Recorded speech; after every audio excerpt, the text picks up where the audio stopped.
Welcome back, people of everywhere. Today, I'm going to be putting Musical March on hold just for a little while, so that I can talk about this new horror film, Verónica. If you've been on social media like Facebook or anything else within the past couple of weeks, you've probably seen something about this movie, saying it's one of the most scary films ever made and only 1 in 100 people can make it all the way through, and it causes severe health difficulties like heart attacks and epileptic seizures and whatnot.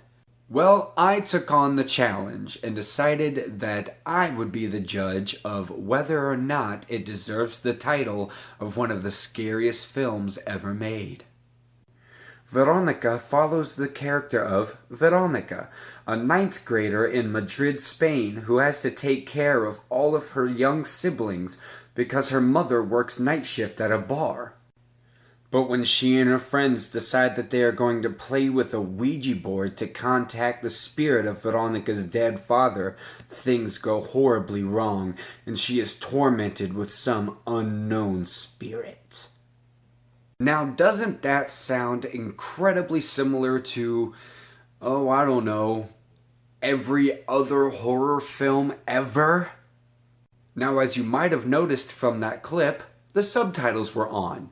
Another thing you might have noticed is that I said she was a teenager in Madrid, Spain. That means the entire movie is in Spanish. Well, no wonder only 1 in however many people can watch it. I can probably count on one hand how many people I know are willing to watch a foreign film that is subtitled.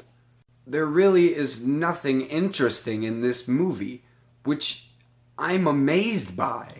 I gave myself every opportunity to be even the slightest bit startled. I shut off all the lights. I was alone. I turned my phone off so that I wouldn't be distracted. If ever there was a chance for me to be scared, that was it. But instead, when we're first introduced to the character, I laughed.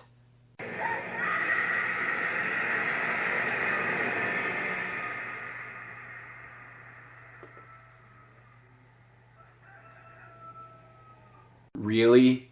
The sound of a scream cut into the first shot of someone yawning? If you're going to use editing techniques that were used in The Lost World Jurassic Park, then you really need to step your game up. This film also does something that is one of my biggest pet peeves when it comes to horror movies. And every time I review a horror movie, I always say how much I hate false jump scares. This film doesn't do that. Instead, it does this.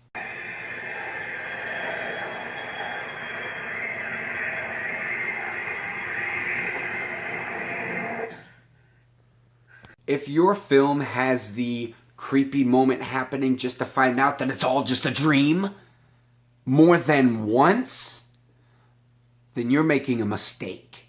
And the first time it happens, it was at the end of the only legitimately creepy part in the movie. There's also this subplot about Veronica's best friend making friends with this other girl and making Veronica very jealous. Does this affect anything? Not really. Is it entirely pointless? Absolutely. There were some positives, I guess. The performances all around were well done, from Veronica to her friends the little bit that they were in it. And even the children. I thought the young siblings did a decent job with what they were given. Even the little guy. I loved him. He was adorable. The best character in the film really is this blind, chain-smoking old nun. I don't know why I like her so much. I just like the idea of an old, chain-smoking nun that can see ghosts. Really, that should be a cliche of horror films all in itself. I was expecting at least a little bit of enjoyment out of something that was causing heart attacks. No wonder people were having epileptic seizures during the film. This damn Simon Says game just keeps going on throughout the film.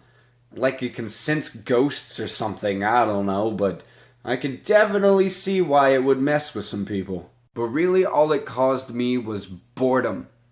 But it did give me the idea to start filming my TV to put clips in these reviews. So I am thankful to the film for that.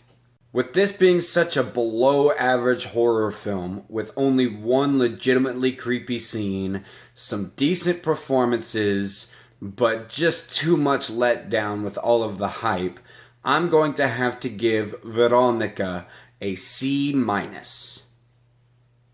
Thank you all so much for watching. I will kick off Musical March next week, right before St. Patrick's Day, with a little film called Sing Street. I hope you look forward to that, and I will see you guys next time.